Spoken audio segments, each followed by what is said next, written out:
Здраво на сите, добре дојдовте на каналот Татунчо во еден нов подкаст кој што за тема ја има едно од моите омилени теми, а тоа е криптовалути. Меѓу соговорниците со кои што имам разговарано порано, еден од оние кои што повторно ја прифати поканата да разговара со мене е Стефан Савевски. Стефан Савевски, добре дојде на каналот Татунчо. Благодарам, мило ми е што сум повторно тука. Стефан, пред да почнеме со интервјуто, ќе ми дозволиш да дадам еден мал вовед за сите оние кои што ги гледат овие видеа.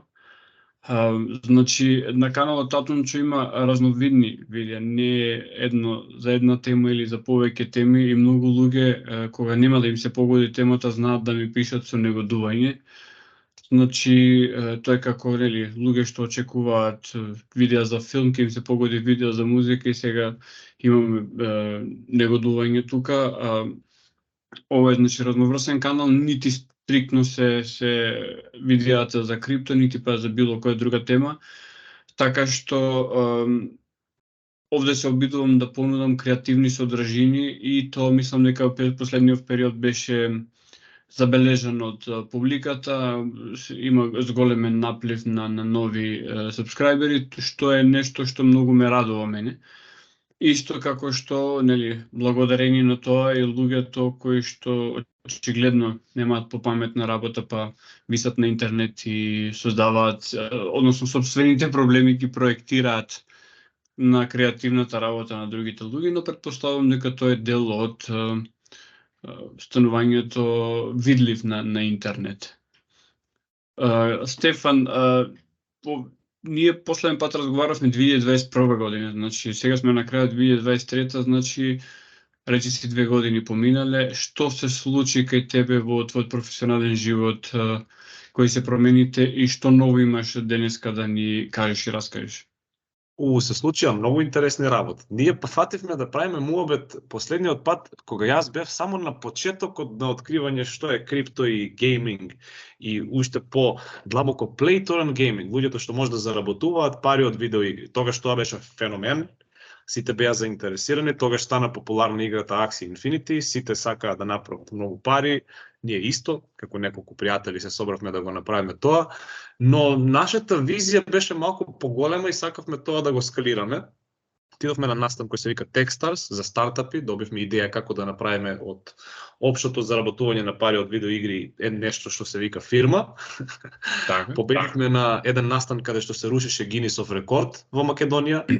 Чисто да се знаат оние што не знаат, Македонија има бутнато Гинисов рекорд во нешто се вика Longest Pitch Marathon. Добивме награда и инвестиција од 25.000 евра. Направивме фирма, ја отворивме, имаме клиенти и се уште правиме пари од видеоигри со помош на крипто. Така да сите тие што мислеа дека крипто ќе пропадне, дека не го бива, дека биткоинот ќе оди до нула и се што се случува, не беше точно. Така да можеме да почнеме од самиот почеток како и што направивме и каде стигнавме до сега. Јас морам да поставам едно прашање кој што малку излегува од темата, е многу важно. Ти си млад човек кој што не вели ќе завршам факултет, па или ќе фаќам странство или нешто државно, туку имаш идеи за стартап. Ајде за тој менталитет кој што кај нас е невообичаен, малку за менталитетот да се направи нешто, да се креира нешто, успехот да биде препознаен. Интересно прашање. Јас, тоест, никогаш не сум бил најголем фан на факултетот. Тоа беше интересен предизвик во мојот живот, затоа што јас кога наполнив 18 години, имав еден пријател што учеше со мене во средно, кој беше фриленсер. Тој работеше на Upwork и работеше геомапирање. Наоѓаше на Google Maps некои региони, ги мапираше со една црвена боја и за тоа земаше $9 на час. Тоа бе $450 на час, на 18 години тоа се многу пари. Ја викам, брат ми, те молам научи ми мене, јас сакам да работам, ако е така ситуацијата, зошто да одам на факултет и сите тие работи.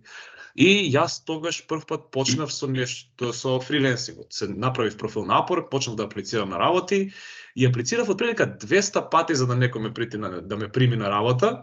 И тогаш се случи она магичното, ме примија.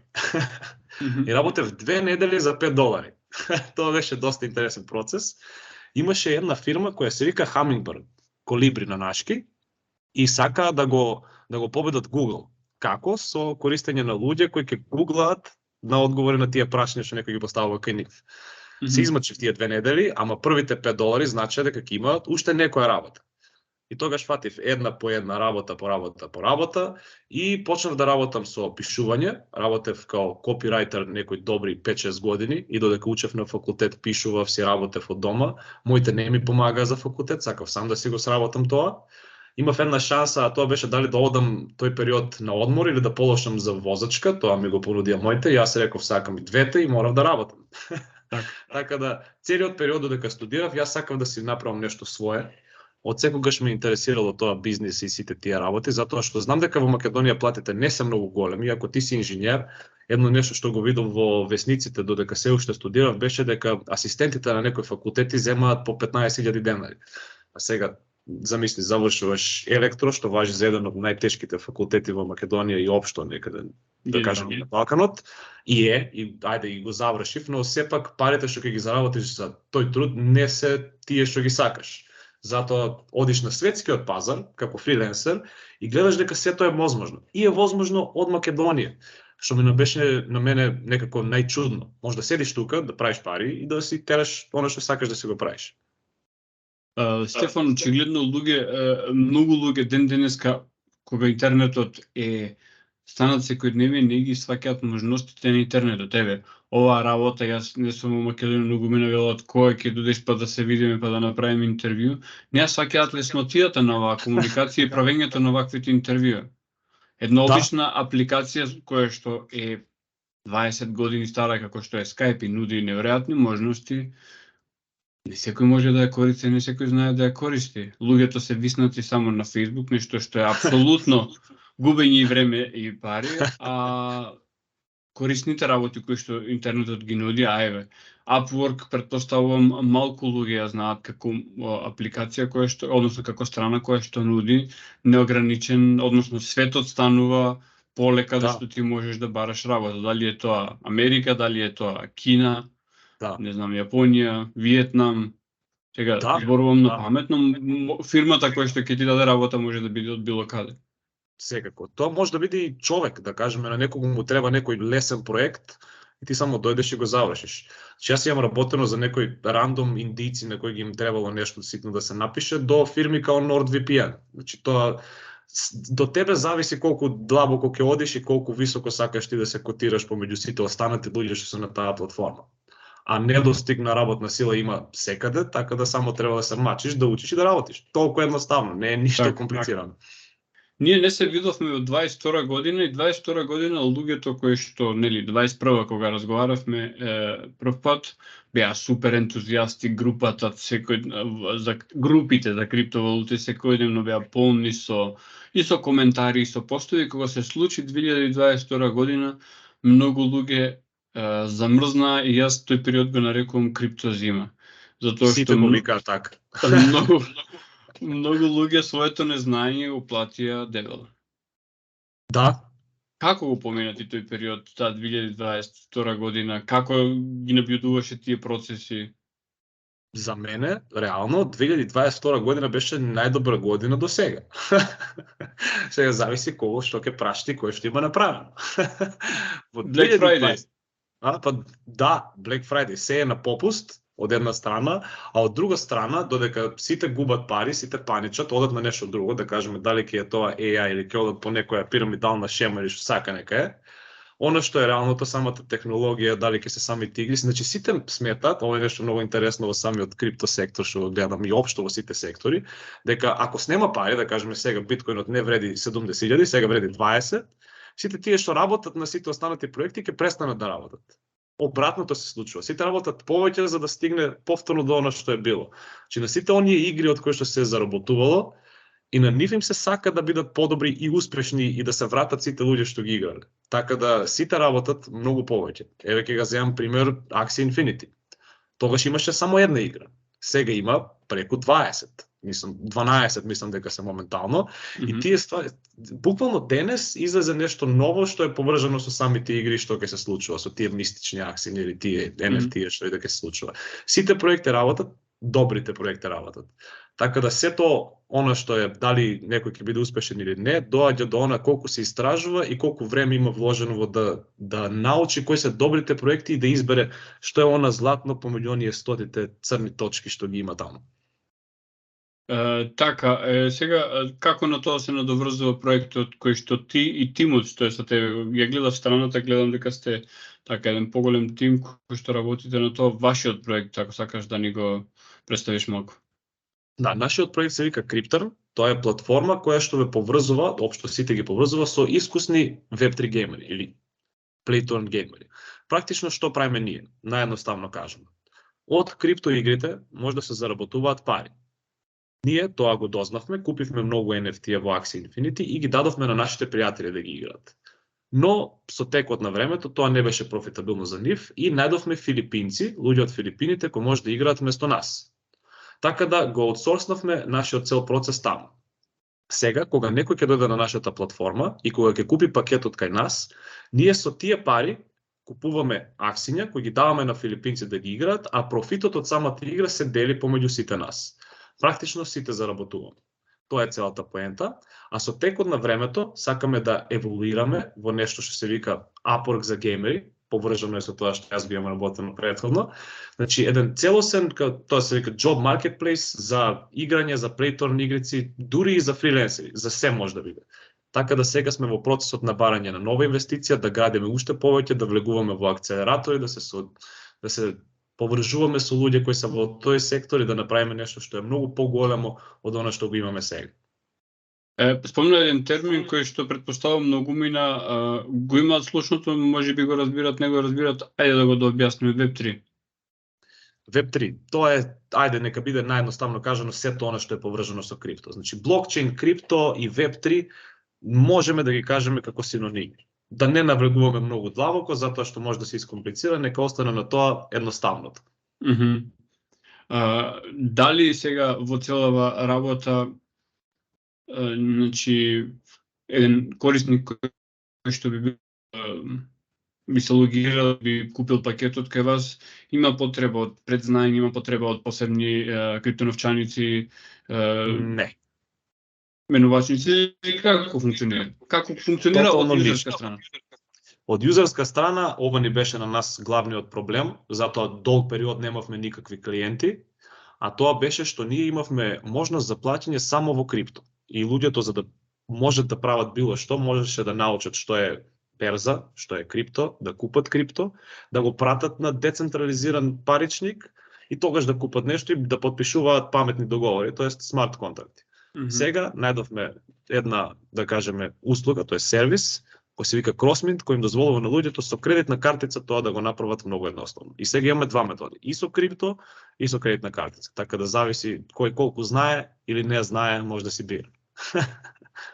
Предпоставувам разлика во, освен комплицираноста, нема разлика во тоа кој што ќе одбере, како ќе одбере. Има само на тоа што е со Crossmint, со таа сервисот за што е со кредитна картица, има 5% поскапо е. Затоа што тие наплаќаат плюс 5%. Тоа е едината разлика, друга разлика нема. Хајде малку повеќе да зборуваме за иднината нова работа. Значи тие спомна Axie Infinity. Кои се другите проекти, гейминг проекти кои што се вметнати во ова и кои што се интересни или за публиката? Ова ќе биде доста интересно прашање. Затоа што зависи кој кога почнал да навлегува во овој свет и дали се сеќава на сето она што се има дешавано. Јас 2022 значи почнав да работам и за Battle for Geostorm, што е една игра што е поврзана, тоест многу слична на Dota, League of Legends и тие Mobile Legends и тие такви игри. Сите игри што се направија во тој период имаше еден, како да кажеме, не е ни баланс, туку беше многу тенок лед на кој што стојат. Или ќе ги биде или нема да ги биде. Тоа не можеме уште да го знаеме, затоа што се уште не е дошло bull маркетот. Но најголем, да кажеме, најголеми очекувања сега за сега има од игрите Axie Infinity, таа останува како прва. Star Atlas и Illuvium беа многу активни во минатиот период кога беше булрано, тие рипнаа многу и се спуштија многу, но се уште немаат ништо квалитетно. И сега има многу зборување за играта Shrapnel, што ќе биде нешто налик Counter, што ќе се гради на Avalanche. Тие 3 до 4 се некако најглавните нешто за кои што се зборува, од кои што се уште трае Axie. и Pixels, што сега се префрли на Ronin, што е мрежата на Axie. Така да се уште останува само на тоа. Моментално уште останува само на една игра која се издвојува од сите останати, а сите други пробуваат да ги пополнат чевлите, што се вика. Навлегуваат, има многу потенцијал, но се уште не е дојден оној момент на прелом, онаа точка што се случува за да има она како што беше сите што се сеќаваат.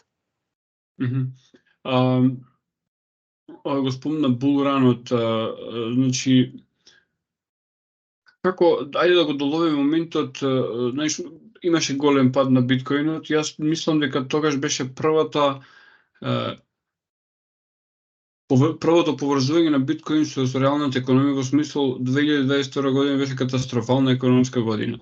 Значи тогаш беа големите инфлации, поскапување, што значи штом плюс војна, штом биткоин реагираше на тоа, значи дека неговата врска со реалната економија е реална. Така што дали 2024 можеме да очекуваме освен халвингот дека биткоин ќе има вистински бум нагоре. За биткоинот е една интересна работа, тоа што го рековте дека е вржен со останатите финансиски инструменти, и тоа би требало да остане така сега што ќе го има халвингот 2024, мене ми има логика, што немам појма дали е точно, не сум некој вид на економист, иако имам запишано магистратура економија, ја немам завршено.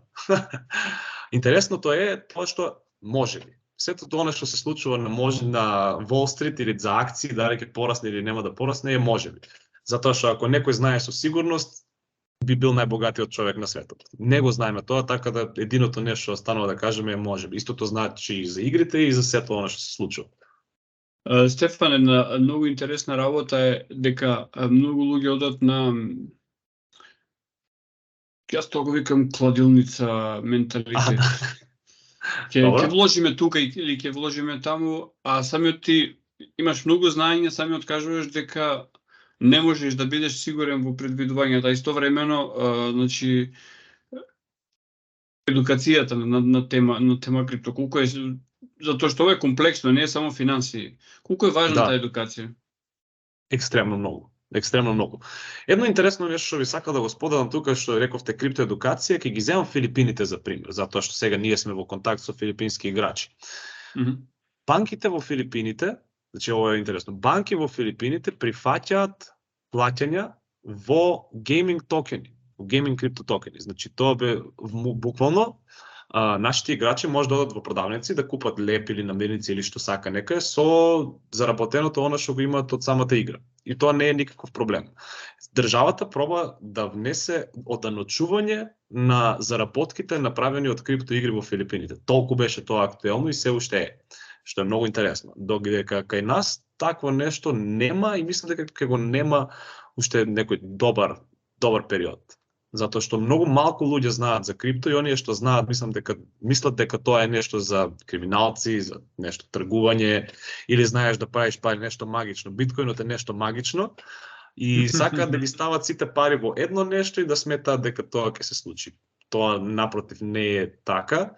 Кога станува збор за инвестирање или градење на некој вид на стабилна иднина, има неколку не нивоа, него полиња во кои што треба да се ставаат пари, затоа што нито едно не е стабилно секогаш.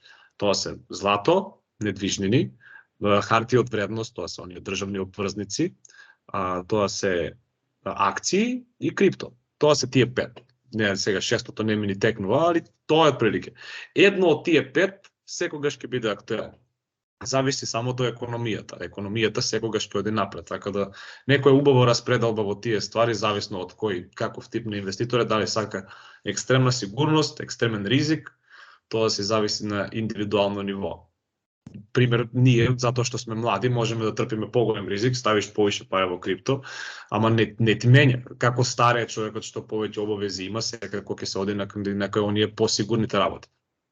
И добро, да, иако јас мислам дека луѓе со помал, да речеме, капитал за вложување, обврзници и акции би ги тргнал настрана, затоа што оние blue chip акции што се веќе се прескапи и веќе, да речеме, големите движења се завршени. Например, да вложи човек во акции на Apple или на Amazon, големите падови или растење се завршени. Исто со државните обврзници, за да Да.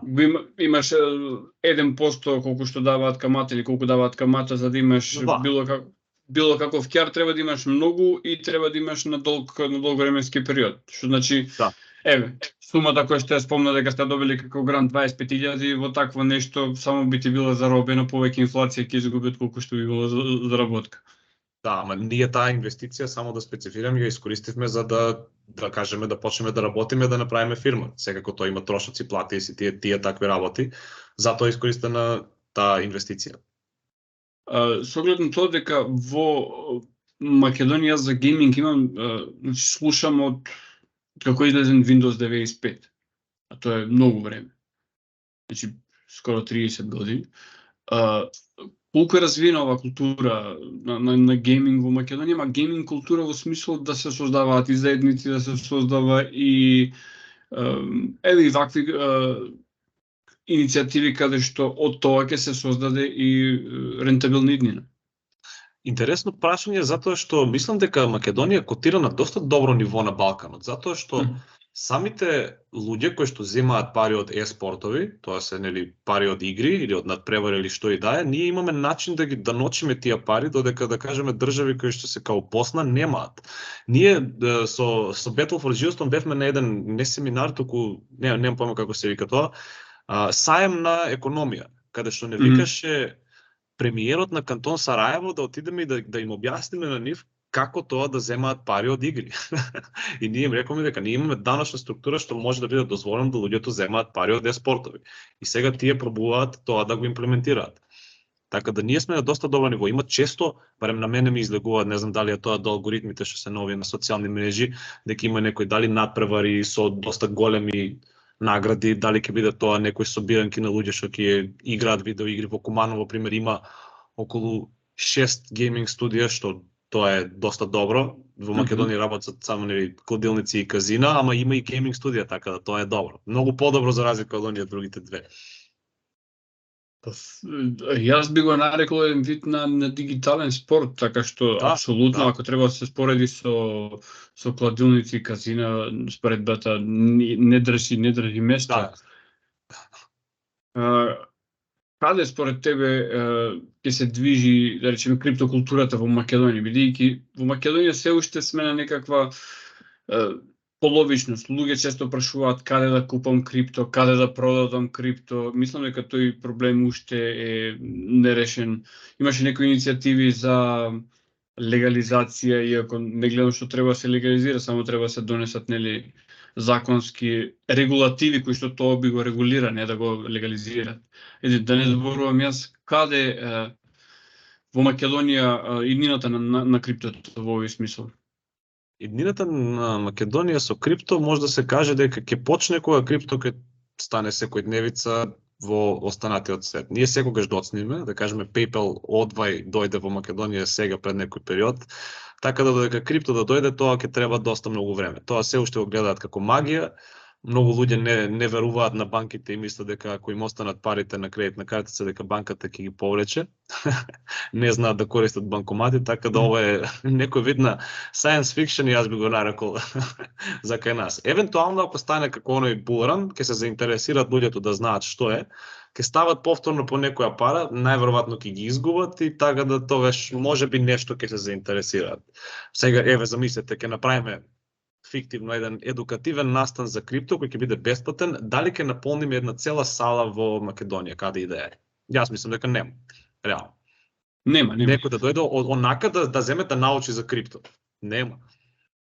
Имаме еден феномен кој што стално се поочигледен, значи нешто значи e-commerce, купување и продавање значи онлайн. А од друга страна недовербата кон она што значи дигитални трансакции. Интересен парадокс е тоа. Има исто еден друг момент со финансиите, тоа е дигитални валути на централните банки, односно како кешот да се дигитализира и повеќето луѓе ставаат знак на равенство помеѓу тој феномен и феноменот на крипто. Ајде неколку зборови за разликата помеѓу дигитални валути на централни банки и криптовалути. Главната разлика е во тие два збора. Едното е централизирано, банките е централизирано, Криптовалутите сами по себе се децентрализирани. Ке го земеме биткоинот за пример. Да кажеме што би се случило ако една банка, да кажеме кој да е, издаде централна валута. Тоа значи, се има случајно во Кина. Еве ке земеме реален пример. Вие сте жител кој живее во Кина и правите нешто, да кажеме, одите на улица и не пројдете на пешачки премин. Или добивате оние негативни социјални поени. И самата банка може да ви каже дека вашите пари не може да ги користите за да платите на некој вид на државен превоз, дали ќе биде тоа купување на такси, чак што иши на намирници во продавница. Тоа се има случајно на еден лик во Кина, што мислам дека се бореше против некои оние кунг-фу мајстори во Кина и правеше лоша репутација. Државата реши да го казни со тоа што ќе му забрани било каков начин на превоз, било какво купување на храна и се живо. Од друга страна, Кина, исто централизирана валута, може да ги стави на парите рок на трајање. Практично мора да ги потрошите парите во рокот година дена и ако не ги потрошите, тие истечуваат, само ги снемува. Така да тие ве форсираат вас да трошите или да инвестирате. Со тоа што така вештачки ќе се зголемува економијата константно. Штедењето ќе се уништи. Тоа може да се случи, тоест се случува во Кина. Може да се случи секаде во светот ако се прифатат таквите видови на пари. Од друга страна, биткоинот не го контролира никој, го контролираат компјутери. Тоа е нешто вид на како торентирање, peer-to-peer network. Секој што има лаптоп може да го има биткоин протоколот и тоа да функционира. Додека не се исклучат сите компјутери на кои што некогаш имало инсталирано биткоин, да кажеме, да се копа или да функционира мрежата, тој нема да престане да постои. Тоа го прави многу помоќен од која било валута, ограничена, има програмирана инфлација до 2150 година, поредок е од златото и од било кој благороден метал и држи повеќе вода и е подцврста валута од фиат валутите. Така да, барем во тоа нешто јас немам апсолутно никакво сомневање дека е правилниот избор за што и да е кога станува збор за некој вид на монетарна политика или што сака нека биде. Јас искрено гледам во криптовалутите платформа за заштита на човековите права и на правото на изразување, слобода на говор. Нешто што со другите валути напротив се ограничува и добро јас го спомнам примерот на Кина, дигиталното евро е на пат, дигиталниот долар е на пат и еден ден сето тоа ќе стане една дигитална валута во цел свет и сега многу луѓе ми мислат дека ако слепо се држат за кешот, тоа ќе ги спаси, дека ако имаат кеш, дека кешот има некаква гаранција. Дали мислиш дека кешот е гаранција? Не е никаква гаранција. Имам еден пример што би сакал тука да го споделам со тебе, што имам еден пријател кој работи во банка. И сега нели имаше некои муабети дека еврото ќе паѓа пред некој период и има луѓе во Македонија што дошле со евра и ги носеле во банка да ги заменат за денари, а денарот е вржан со еврото. Така да толкова таа работа што се тиче до кешот и со дигитализација, колку тоа ние разбирам. Да, со тоа што резервната валута не е денарот, туку резервната валута е еврото, што значи за да биде гарантиран денарот мора да си има евра во позадина, така што не може да биде помокната валута денарот. Нели? Тоа е интересното. Ама добро, има се. Кешот евентуално ќе сака да го тргнат од употреба, тоа е барем сигурно.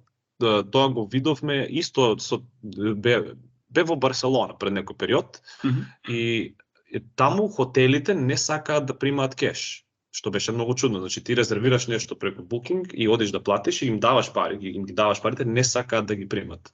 Те форсираат да платиш преку апликацијата, така да тоа е нешто чудно. Имам слушано муабети дека Швајцарија, Шведска, што и да е, дека самите банки не држат кеш. Така да никој не може да ги ограби. Сега, дали е тоа вистина, не знам, но се оди на она да е подигитално, да може да се плати со часовник, со телефон, за да евентуално кешот го тргнат од употреба. Што е интересна еден вид на, да кажеме, дилема, затоа што ако имаш кеш, да кажеме, јас користам 100 денари и тие 100 денари ги платам во продавница, купам нешто, сега тие 100 денари може да ги дадат на некој друг и тие да имаат вредност цело време. А ако е трансакцијата дигитална, самата банка може да бара 0,5% провизија при секоја трансакција, така да тие 100 денари со тек на време може да се изгубат. Така да дали тоа ќе биде за богатење на централни банки, дали на влади, немам појма. Али во секој случај не е баш најдобро. Во секој случај е заради следење на трансакциите, значи од Па каде да. потекнуваат тие пари, каде ќе се користат. Јас лично искуство имав во Норвешка летово, каде што 1 евро не понесов во кеш и буквално оние мини трансакции што се за кафе пиење. И тие се дигитални. И тоа е сега феномен кој што јас мислам дека е најмногу условен заради брзината со која што економиите функционираат. Да. Значи, дури и тоа е се уште бавно, например во криптосветот го знаеме, моментални се трансакциите, додека тука ако уплатиш во сабота треба да чекаш во понеделник да се види трансакцијата. Се уште не знам зошто е така, но нели брзината на трансакцијата не можеш ти да префрлиш вистински пари на големи растојанија, мора да се спакуваат, да се носат, а вака дигиталните трансакции тоа го возможуваат. И сега како поединци кои што сме во на микрониво во економијата, треба да одлучиме дали сакаме тој брз начин на живење, а сите го сакаат. Значи брз сообраќај, брза размена на информации, се брзо и економијата е брза. Значи се мора да се исплати во моментот. Овој начин на работа кој што ти го спомна, фриленсерство, не може на тие во Филипини да им платиш со кеш, да им го ставиш во пликови, да им го пратиш по пошта. Да. Доброто е што го имаме криптото како алтернатива која што убаво кажа и самиот Сатоши Накамото во Белата книга кажува дека тоа е дигитален кеш, односно дека слободата што човек ја има со кешот, значи никој не го контролира, никој не води сметка каде оди и од каде доаѓа, на истиот начин и биткоинот го гарантира тоа. Да. Како луѓето ти сконтактираат за оваа работа што ја работите со вашата фирма, чи консултации, дали може физички или онлайн, некако страната ќе ставиме во описот на видеото?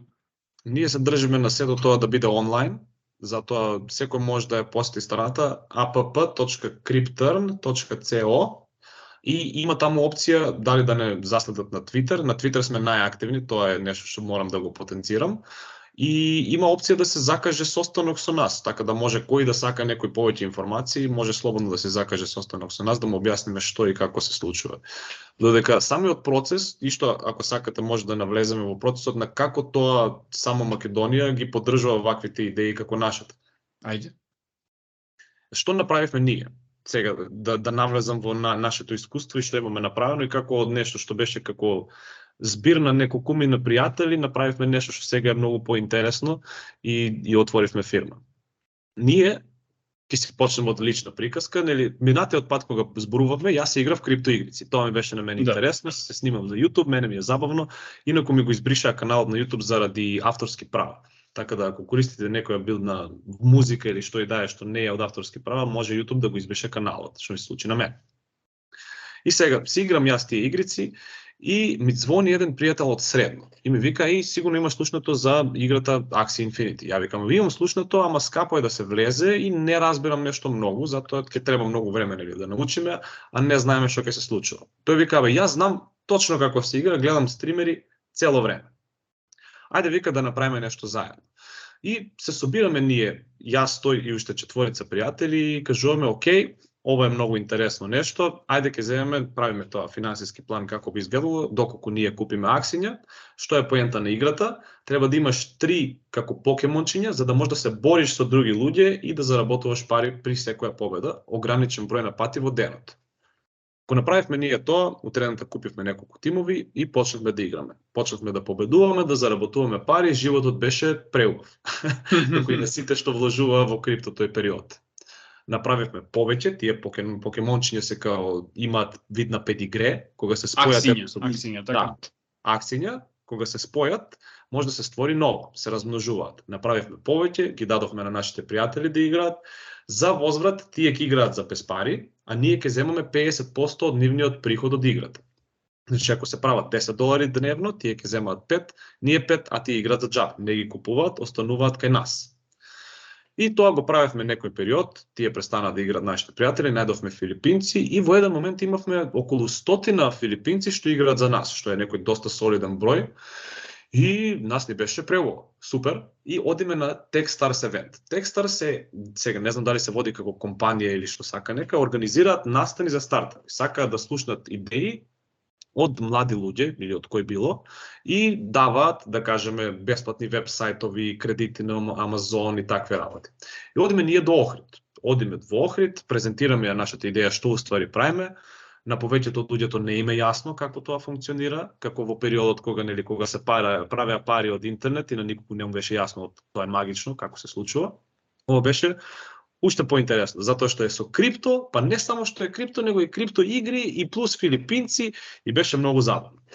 И во тој период ја запознавме Сања што ни е на нас главната инвеститорка и таа не гледа на нас, вика: "Дечки, ова на мене ми звучи феноменално. Вие имате нешто тука и можете да направите платформа. Значи, наместо да се занимавате со 100 играчи кои ќе ги контролира 100 играчи, да направите нешто автоматизирано и тоа да може да се скалира. Целата поента на бизнисот е нели да се скалира." Нас тој период не ни беше јасно точно што мисли Сања и викаме: "Океј, можеби направивме некој вид на промени, ја презентиравме нашата идеја и не освоивме ништо практично. Отидовме до Охрид, добивме само една best business idea, дечките од Howitzer, исто македонска фирма, сега се Heyridge, имаат земено $500,000 инвестиција. Значи, стартап системот и бизнисите во Македонија се развиваат, само што не се многу гласни или па нема многу медиумско покривање, што е многу интересно. Честитки до дечките, сега добија и профитабилност. Тие ни дадоа на нас награда за најдобра бизнис идеја, ни дадоа $5,000 во Amazon веб кредити и ни кажаа: "Продолжете напред, фали ви уште малце и ќе ве биде." Тогаш се случи нешто уште поинтересно. Сања сакаше да руши Гинисов рекорд. Longest pitch маратон се вика тоа. Еден бат, Расел Брансон го има почнато тоа. Тоа се група на суди, како на Shark Tank што е шоуто што го има на YouTube и нема појма каде го имаше. Дојде некој, презентира своја идеја и инвеститорите решаваат дали ќе вложат или нема да вложат пари кај него. Такво нешто се случи во Македонија и сега рекордот на тоа, тие сака непрестајно, значи константно да слушаат бизнис идеи 30 часа. Претходниот рекорд мислам дека беше 27 или 29 часа. Тоа беше една огромна организација, бевме во пивара во Скопје. Ја спремивме нашата идеја и разработивме малку поубаво и отидовме таму. Тој период траеше, не знам, околу 30 часа и 2 минути, го соборија Гинисовиот рекорд и ние добивме прво место. Тоест, две компании од Македонија добивме, тоест, две крипто стартапи добивме инвестиција во тој период, едните се клони, другите сме ние бевме прво место и тогаш почнавме да го градиме ова што се вика Криптон. Да се осигураме дека имаме добри играчи, дека сето функционира добро, дека ќе загарантираме некој вид на профитабилност на нашите клиенти и тоа е отприлика тоа. Во рок од година и пол, ние од пријатели што играа една игричка, направивме некој вид на свој бизнис благодарение на криптото. И она што е интересно, самиот, да кажеме, самата заедница во крипто, сите сакаат нешто да градат. Посебно кога е оној вид на bear market, кога никој нема, а некој се труди нешто да гради, поддршката која ја добиваат луѓето од самите, да кажеме, ланци, дали ќе е тоа Avalanche, дали ќе е Matic, дали ќе е Arbitrum, дали ќе е што било, е огромна. Секој сака да ти помогне и не очекува ништо за возврат. Така да тоа е многу интересно. Тоа е она што го прави според мене криптото толку убаво. Затоа што е нова технологија и кога е bear market ги нема оние што сакаат да скемери. Нема скемери толку многу. Затоа тие што се таму се многу интересни и одлични за соработка. Одлично, Стефан, значи јас претпоставувам дека кога ова видео ќе биде публикувано, дека луѓето ќе те побараат, значи ќе те замолам на крајот да ми оставиш, значи делот од страната кај што ги има контактите, значи посебно да го ставиме тоа, значи да можат луѓето да те исконтактираат и кажи ми ги твоите видувања за иднината и јас мислам дека од прилика денеска кажавме се што е потребно за овој новитет. Иднината според мене е многу светла, затоа што луѓето што не се програмери, да кажеме, кога ќе видат нешто, онака блокчейн, кога ќе кажеш дека тоа е нешто што те одржува некој вид на анонимност, дека сите трансакции ги има, дека можеш да правиш паметни договори, тоа им се чини на нив као, па, окей, тоа не е ништо посебно. Што е моќта што се крие позади, да кажеме, целиот крипто свет? Секој вид на документ или нешто што е, да кажеме, дали ќе е тоа оценки што си ги добил на факултет, диплома, дали ќе е имотен лист од куќата, дали ќе е извод, дали ќе биде здравствена книшка, може да се стави на блокчейнот и да биде лесно насекаде во светот. Може да се пристапи до него лесно и да се верификува таа информација. Зошто е тоа битно? Еден пример од Чарлс Хоскинсон, што го има измислено Кардано, е за луѓето што живеат во Блискиот Исток. Падне бомба на некоја куќа, тој нема имотен лист, се запалило, државата, да кажеме, доаѓа некој друг и сака да ја преземе, како тој да докаже дека на тоа место било неговата куќа, доколку е тоа на лист картија, може да се запали, да се изгуби или некој да каже да го смени, ако некоја влада е корумпирана. Додека нештото стои на блокчейнот, тоа е не може никако да се смени. Тоа се вика immutable на англиски. Некоја информација што не може да се смени. Затоа тие паметни договори се толку битни и затоа сето она што го прават подобро, ги прави многу по-сигурни од самите банки. Не можеш да побораш извод за нешто што се случило во минатото од некоја банка, никогаш нема да ти го дадат, додека на блокчейнот се е видливо. Затоа некои луѓе што се на Твитер што препознаваат скемери се толку добри, затоа што не може никој да излаже ништо. Тоа е она. Криптото ја покажува вистината. Барем тоа е некој вид на мисла што јас сакам да ја кажам во врска со тоа. А евентуално вистината сака да исплива на површина, така да со тоа ќе можеме да го завршиме овој разговор. Вистината ќе не ослободи. Ова отвори уште една подтема, се извинувам што ќе те задржам уште малку. Значи, она што е новитет на времето, тоа се тие фейк ньюс. Лажни вести. Да, дефинитивно. Многу дискусии се водат на интернет каде што некој ќе извади слика, ќе извади видео и ќе види што ми има слика, што ми има видео, мора да е така. Јас мислам дека тие луѓе не виделе, не го гледале Game of Thrones или Господар на прстените за да знаат колку дигиталната технологија може да фабрикува работи. Така што мислам дека блокчейнот овозможува заштита на автентични информации, значи на вистински информации. Да, и тоа е точно, исто. Дефинитивно. Затоа што јас имам пишувано, например, да кажеме, као копирајтер и контент рајтер порано, се што е на интернет, мислам, ова е некој вид на совет. Се она што е на интернет е лажно, додека некој не потврди два пати. Тоа е некој вид на некое правило според кое сите треба да се ориентираат. Сега при тоа што пишувам и за NordVPN, што соработувам со нив, кога дознам какви видови на напади има, дали ќе е тоа social phishing, дали ќе е нешто друго, буквално може да добиеш мејл од твој најблизок пријател, а некој хакер да го има хакнато или тоа да е некој вирус. Па сите знаат сега во Македонија што се случува.